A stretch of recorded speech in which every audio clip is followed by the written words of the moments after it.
Allah dəfələrlə Quranda and içir. Zeytuna and içir, əncirə and içir. And olsun zeytuna, and olsun əncirə, küləyə and içir, gecəyə and içir, səhərə and içir, dağa and içir və s. Burada sual doğru. Yeri, göyü, kainatı yaradan bu Allah niyə bu qədər and içir? Və yaxud da yeri, göyü, kainatı yaradan Allah öz yaratdıqlarına niyə and içir? Allah'ın salamı olsun değerli Müslümanlarımıza.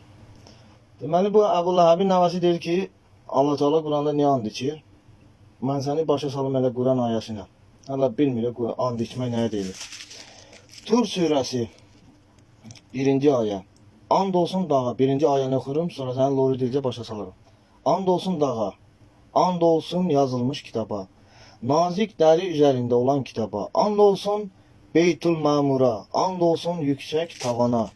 And olsun alovlanan dənizə. Rəbbinin əzabı hökmən vaqe olacaqdır. Deməli burada and olsun dağa deyir. Əmin ol dağa. İnan ki dağa. Əmin ol dağa. Yəni gözlə gördüyün şeylərə Allah Teala sənə əmin eləyir. Deyir əmin ol o dağa. O alovlanan dənizə, belə idi də səhv eləmirəmsə. O tavana, göy qurşağı tavana əmin ol sənə deyir. İnan ki əmin ol. And sözü burada ağıllı adamlar başa düşürdən nə deməkdir? Sonra deyirlər Allah Teala niyə and içir? Allah Teala and içmir. Allah Teala səni əmin eləyir. Əmin ol o dağa. Bax ayənin sonrasına bax.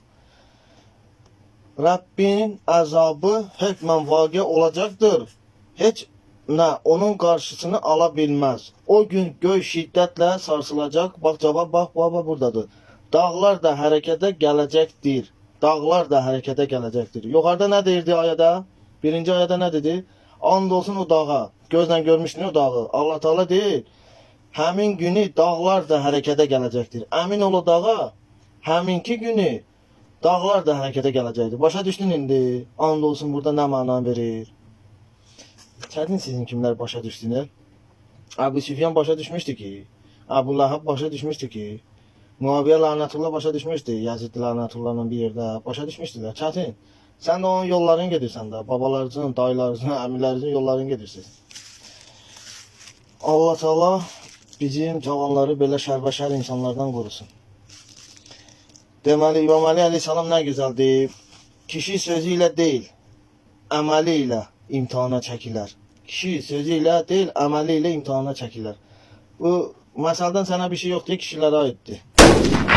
لبیک یا علی ذوالفقار علی عمری پای کار علی دائما کنار علی منم من خانه